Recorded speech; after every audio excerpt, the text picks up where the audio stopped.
Dear children, in this video, we are going to prove a theorem. The theorem is angle sum property of a triangle. Angle sum property of a triangle. एक triangle का कितना angles होते हैं? 3 angles, बराबर. एक triangle में 3 angles होते हैं, वो तीनों एंगल का सम यानी प्लस, उसका प्रॉपर्टी कहता है, मतलब वो स्टेटमेंट है ये थियरम का. The sum of the measures of all angles of a triangle is 180. ये जो स्टेटमेंट आप छोटे क्लासेस से, शायद 6th स्टैंडर्ड से आप सुनते आ रहे हैं. The sum of the measures of all angles of a triangle is 180. एक ट्रायंगल का तीनों एंगल प्लस करोगे तो 180 डिग्री बनेगा. एक ट्रायंगल का तीनों एंगल का मेजर प्लस करोगे यानी सम देखोगे तो दैट विल बी 180. छोटे क्लासेस से हम पढ़ रहे हैं. ये अभी हम ये जो थियरम है अभी तक हम बाय हार्ट करके रखें, इसको प्रूव करेंगे कि किस तरह एक ट्रायंगल का तीनों एंगल प्लस करके 180 बनता है. तो ये चीज़ को हमें प्रूव करना है. तो प्रूफ के लिए पहले हमें क्या लिखना होगा? स्टेप वाइज सब कुछ लिखना है. गिवन लिखना है. टू प्रूव यानी क्या प्रूव करना है वो लिखना पड़ेगा. उसके लिए एक डायग्राम की ज़रूरत है. और उसके बाद कोई कंस्ट्रक्शन यानी एक्स्ट्रा कुछ लाइन्स हमें बनानी हो तो वो लिखना पड़ेगा. और उसके बाद हमें स्टेप बाय स्टेप प्रूव करना पड़ेगा. ओके. तो पहले गिवन क्या दिया हुआ है, तो गिवन लिखने से पहले हमें एक ट्रायंगल बनाना पड़ेगा. तो एक ट्रायंगल मैंने यहाँ पर बनाया. ट्रायंगल का नाम दिया ABC. तो ABC कोई भी एक ट्रायंगल रहने दो. तो गिवन में हम लिखेंगे triangle ABC is any triangle. That means कोई भी एक ट्रायंगल है ABC. इसका मतलब ABC ट्रायंगल को कोई स्पेशलिटी नहीं. जैसे दूसरे कोई भी ट्रायंगल होता है वैसा एक ट्रायंगल है ABC. ओके. अभी हमें प्रूफ क्या करना है? ABC के तीनों एंगल में से एक एक एंगल का नाम लेना है, तीनों को प्लस करते हुए दिखाना है और 180 आंसर है. ये हमें प्रूव करना है. So to proof is angle, पहला ए वाला एंगल A और उसके बाद B plus C, angle A plus angle B plus angle C is equal to 180. लेकिन यहाँ पर ये तीनों एंगल को 3 लेटर्स में नाम दिया है. एंगल को सिंगल लेटर में भी आप नाम ले सकते हो, 3 लेटर में भी नाम ले सकते हो. तो A और B और C के बदले A का नाम लिया BAC. एक ट्रायंगल का एंगल का नाम लेते टाइम 3 लेटर में लेना है. तो एंगल A हम ले रहे हैं तो एंगल A का नाम मिडिल में आना चाहिए, BAC. Angle BAC. उल्टा भी आप पढ़ सकते हो CAB, तभी भी मिडिल में A आना चाहिए अगर हम A के बारे में बोलते हैं तो एक एंगल हो गया एंगल BAC प्लस दूसरा B का नाम ले रहा है तो यहाँ से ऐसा लीजिए, मिडिल में B आने जैसा, angle ABC. You can take CBA also. Okay. Angle ABC. और तीसरा एंगल ये वाला है, उसका नाम ऐसा लिया ACB इज इक्वल टू 180. वापस से एंगल का नाम, पहला एंगल A का नाम ले रहा है BAC, उसके बाद एंगल B का नाम ABC और उसके बाद एंगल C का नाम ACB. इस तरह तीनों एंगल का नाम लिया, प्लस करके रखें इज इक्वल टू 180. ये हमें प्रूफ करनी है. टू प्रूफ, अभी ये प्रूफ के लिए हमें थोड़ा सा एक्स्ट्रा काम करना होगा. कंस्ट्रक्शन. क्या कंस्ट्रक्शन हम करेंगे? Draw line PQ parallel to BC. BC कहाँ पर है? ये देखो, ये साइड है. इसको पैरेलल एक लाइन बनाना है, वो लाइन का नाम होगा PQ. कहाँ से बनाने का है? Through the point A. Point A से बनाना है. पॉइंट A यहाँ पर है, इसके ऊपर से, पॉइंट A के ऊपर से हमें एक लाइन बनाने का है BC को पैरेलल. तो हम स्केल लिए, स्केल लेकर पहले BC पे रखा. ओके. BC को पैरेलल आपको बनाना है तो BC से वही सेम लेवल में किधर से बनाना है? A से. तो इस तरह रखा. ऐसा करने पे क्या होगा? हमको एक्यूरेट पैरेलल मिल जाएगा. BC के लेवल में हमने पॉइंट A से स्केल को रखा और पैरेलल बनाने जा रहे हैं. देखिए यहाँ पर हमने कंस्ट्रक्शन कर लिया. ये लाइन पैरेलल है किसको? BC को. कंस्ट्रक्शन जब करते हैं तो आपको डॉटेड लाइंस में करना है, ऐसे कंटिन्यू लाइन मत बनाइए. कंस्ट्रक्शन है वो स्पेसिफिकली दिखाने के लिए हमें डॉटेड लाइन से करना है. और ये लाइन इसको पैरेलल बनाया BC को, किधर से? A से. और उस लाइन का नाम क्या लिखे हमने? PQ. तो यहाँ पर P और यहाँ Q. तो ये लाइन का नाम हो गया P Q. So draw line P Q parallel to segment B C through the point A. Line P Q B C को पैरेलल बनाया पॉइंट ए से. अभी कंस्ट्रक्शन भी करने के बाद हमें क्या करना है, ये देखो ये लाइन बी सी को पैरेलल है, तो पहले हम P Q line is parallel to B C वो कंसिडर करेंगे और उसका ट्रांसवर्सल बन गया A B. P Q line B C को parallel, A B is the transversal. So you will get an Z shape here. यहाँ से P A B सी से आप नज़र डालो, आपको एक जेड शेप मिलेगा. तो ये जो एंगल और ये जो एंगल दोनों ऑल्टरनेट एंगल बन गया. ऑल्टरनेट एंगल कॉन्ग्रुएंट होता है, बराबर. तो इतना पहले हम लिखेंगे, line P Q parallel to side B C. देखिए हमारा पॉइंट्स हुआ, line P Q is parallel to segment B C and segment A B is the transversal. ये दोनों कहाँ से मिला आपको, पी क्यू और बी सी पैरेलल है, वो हमने बनाया है, कंस्ट्रक्शन है हमारा. So the reason of that sentence is construction. और ये फिगर में दिख रहा है कि ये भी उनका ट्रांसवर्सल है. इस वजह से angle P A B is congruent to angle A B C, they are alternate angles. तो ये दोनों कॉन्ग्रुएंट होने का रीज़न है ऑल्टरनेट एंगल्स. अभी हमें एक्चुअली इसमें एडिशन करना है, क्योंकि हमें सभी एंगल को प्लस करना होता है, इसके लिए एडिशन में कॉन्ग्रुएंट नहीं रखते हैं. इसलिए नेक्स्ट लाइन में मैंने दैट इज डाल के angle P A B is equal to angle A B C. दोनों का मीनिंग ऑलमोस्ट सेम है. ऑलमोस्ट सेम मतलब सेम ही है.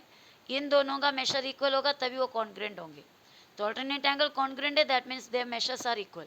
Angle P A B is equal to angle A B सी.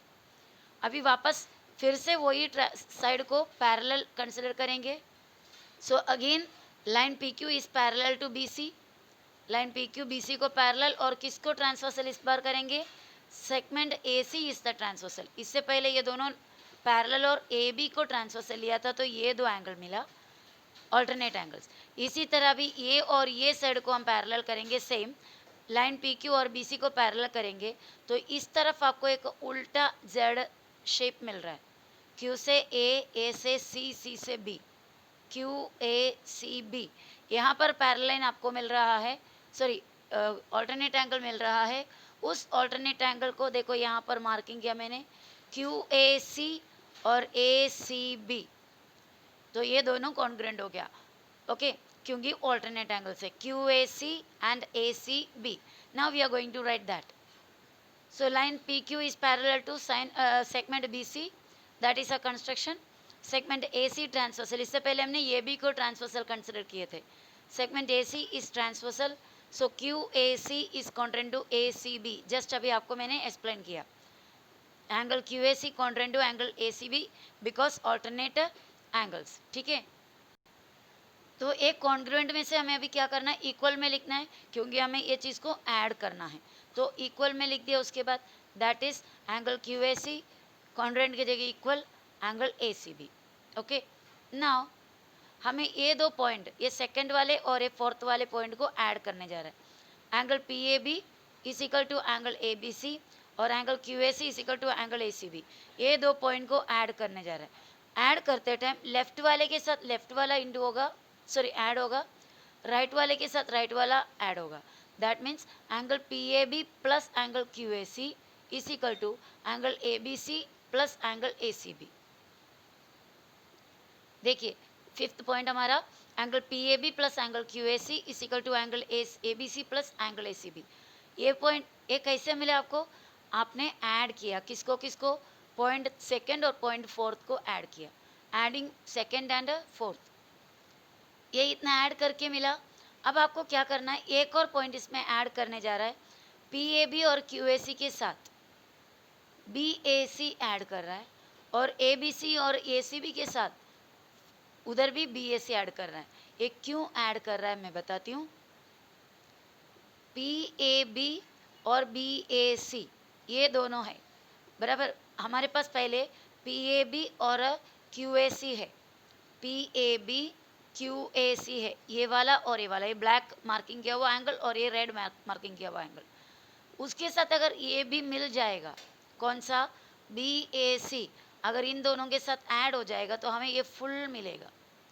ये फुल मतलब एक लीनियर पेयर का जैसा हुआ, बराबर, एक पूरे स्ट्रेट लाइन, और वो स्ट्रेट लाइन में मतलब स्ट्रेट एंगल 6 स्टैंडर्ड में पढ़ते हैं, स्ट्रेट एंगल का मेजर 180 डिग्री होता है। तो अगर ये पूरे स्ट्रेट लाइन का 1 2 3 एंगल मिलेंगे तो ये पूरा हम लीनियर पेयर के लिए इस्तेमाल कर सकते हैं। पर उसके पास हम अभी हमारे पास पीएसी है और ये क्यूए भी है, सॉरी पीएसी नहीं, पीए भी है ए वाला, और ये क्यूएसी है ए वाला। तो उसके साथ ए बी अगर ऐड करेंगे, कौन सा, बी ए सी, तो ये पूरे स्ट्रेट एंगल बन जाएगा। इसके लिए हम पी ए बी के साथ, पी ए बी और क्यू ए सी के साथ बी ए सी ऐड कर रहा है।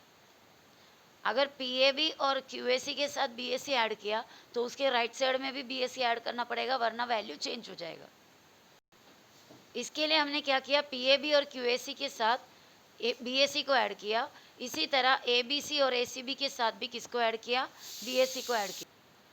तो ये लेफ्ट साइड में और ये राइट साइड में सेम चीज़ को ऐड किया, किसको, बी ए सी को। लेफ्ट में तो बी ए सी ऐड करना था, लेफ्ट में बी ए सी ऐड किया, तो राइट में क्यों ऐड किए, क्योंकि एक ही इक्वेशन है। लेफ्ट साइड में हमने कुछ बढ़ा दिया है तो राइट साइड में वैल्यू चेंज हो जाएगा, इसके लिए वहाँ पर भी बी ए सी डालना था। तो ये इक्वेशन, मेरे पास स्पेस नहीं है कंटिन्यू लिखने के लिए, इसलिए नीचे लिखा you have to write in the same line. तो हमने क्या किया यहाँ पर, ये 6th वाले पॉइंट में adding B A C to both the sides, दोनों साइड में बी ए सी को ऐड किए, ठीक है। लेकिन बच्चों ये जो सेकेंड इतना पार्ट आप चेक कीजिए, यहाँ से यहाँ तक, वापस से दिखाती हूँ थोड़ा सा अच्छे से। क्यू ए सी और बी ए सी ये दोनों मिलकर क्या होता है, क्यू ए सी और B A C. Okay, figure में एक बार देख लेते हैं। क्यू ए सी और बी ए सी मतलब ये वाला एंगल और ये वाला एंगल, क्यू ए सी और बी ए सी ये दोनों मिलकर ये पूरे एंगल हो जाता है ना। क्यू ए सी और बी ए सी मिलकर B A Q, otherwise Q A B बन जाते हैं, पूरा एंगल बन जाता है। क्या क्या मिलकर, क्यू ए सी और बी ए सी मिलकर ये full angle Q A B, otherwise B A Q बन जाता है। दो छोटे एंगल मिलकर एक बड़ा एंगल बन जाना उसे एंगल एडिशन प्रॉपर्टी कहते हैं। दो छोटा एंगल मिलकर एक बड़ा एंगल बनना उसे एंगल एडिशन प्रॉपर्टी कहते हैं। तो इस ये नेक्स्ट हम लिखेंगे क्यू ए सी और बी ए सी मिलकर बी ए क्यू है। तो वो सेंटेंस मैंने लिखा यहाँ पर क्यू ए सी और B A C, but Q A C and B A C plus करेंगे तो बी ए क्यू बन जाता है। The property is angle addition property. अभी ये पॉइंट और ए पॉइंट को आप कंपेयर कर लीजिए, कौन से, 6th और 7th पॉइंट को। यहाँ पर लिखा पी ए बी 6 पॉइंट से प्लस क्यू ए सी और बी ए सी के बदले मुझे क्या लिखने को मिलेगा, बी ए क्यू। तो ये पूरे के बदले मैंने लिख दिया बी ए क्यू। ओके, ये कहाँ से लाया, पॉइंट 6th और 7th को कंपेयर करके। और इस equal to right hand side में सेम लिखेगा, A B C plus A C B plus B A C, everything same. Okay, सिर्फ लेफ्ट हैंड साइड में क्यू ए सी और बी ए सी के बदले बी ए क्यू लिखा, थोड़ा short हो गया, और राइट हैंड साइड का वैसे के वैसा लिखा इसकी। तो ये पॉइंट कहाँ से बनाया हमने, 6th और 7th को कंपेयर करके। तो उसका रीजन लिखा फ्रॉम 6th एंड 7th। आपको बारीकी से ध्यान देना पड़ेगा, नहीं तो कोई भी सेगमेंट सेंटेंस छूट सकता है या नहीं समझ में आ सकता है। ओके, तो यहाँ पर आपके पास आ गया अभी P A B plus B A Q is equal to, right side same ही है, A B C plus A C B plus B A C. अब आप ये चीज़ को चेक कीजिए, किसको, P A B plus B A Q, P A B और बी ए क्यू को आप चेक कीजिए फिगर में, P A B A Q, P A B और उधर से B A Q, straight line एक branch, P A B A Q, ये दोनों एंगल, पी ए बी इतना, बी ए क्यू यहाँ से फुल इतना, दोनों कैसे वाले एंगल्स हो गए, लीनियर पेयर एंगल्स। तो ये पी ए बी और ये बी ए क्यू टोटल कितना होगा, 180 डिग्री होगा, क्योंकि लीनियर पेयर एंगल टोटल 180 है। So we can write but P A B plus B A Q is equal to 180 degree, वो हमने इधर लिखा। लेकिन बट पी ए बी और बी ए क्यू इतना, वो क्या है, 180 डिग्री है, क्योंकि वो क्या बन जाता है, सिंस लीनियर पेयर एंगल्स, वो लीनियर पेयर एंगल्स है पी ए बी और बी ए क्यू। तो ये इतना 180 है, तो ये वाले का भी वैल्यू क्या ही होगा, 180 होगा, क्योंकि दोनों इक्वल है ना। पी ए बी और B A Q PAB plus BAQ is equal to ABC plus ACB plus BAC है। तो अगर इतना 180 है तो ये भी 180 होगा from comparing this 2 points 8 and 9। सो हम लिखेंगे therefore ABC plus ACB plus BACB 180 है, क्योंकि फ्रॉम 8 और 9 ये वाला लेफ्ट साइड 180 है तो राइट साइड भी 180 है। तो वैसा मिला हमें ABC plus ACB plus BAC equal to 180। हमारा प्रूफ करना भी यही तो था, लेकिन थोड़ा ऑर्डर चेंज था। पहले ए वाला था A, फिर B, फिर C। तो उस ऑर्डर में आपको लिखना है लास्ट में। ये देखो ऑर्डर में लिख दिया, एंगल BAC पहले, angle ABC second, angle ACB third, क्योंकि A, B और C लाइन से is equal to 180 degree. So hence we prove this theorem. ये थियरम का प्रूफ हो गया। ये जो सम आप स्टार्ट करने से पहले आपको उसके अंदर दिया हुआ डायग्राम जो है, वो डायग्राम को एक सेपरेट पेज में आप लिख कर रखिए। अगर नहीं बनाए डायग्राम तो अभी आपने वीडियो कंप्लीट देख लिया। Now you do one thing, draw the diagram in a paper, okay, and keep that paper in front of you. एक पेपर में नहीं तो आपके बुक में उस डायग्राम को और स्टेटमेंट को लिख कर रखिए, और उसके बाद या बना कर रखिए। उसके बाद आप वापस से स्टार्टिंग से ये थियरम को पूरे सॉल्व किया हुआ एक बार वीडियो को देखिए, और हर बार आप अपने पास बनाकर रखा हुआ डायग्राम के साथ एक एक स्टेटमेंट को कंपेयर कीजिए। Then you will be able to understand it perfectly. Okay, watch the video again and again with comparison of the figure which you have already made on your book. Then you can surely understand how the proof is done. Okay, so let's do the sums of the next practice set in the next video. Bye bye.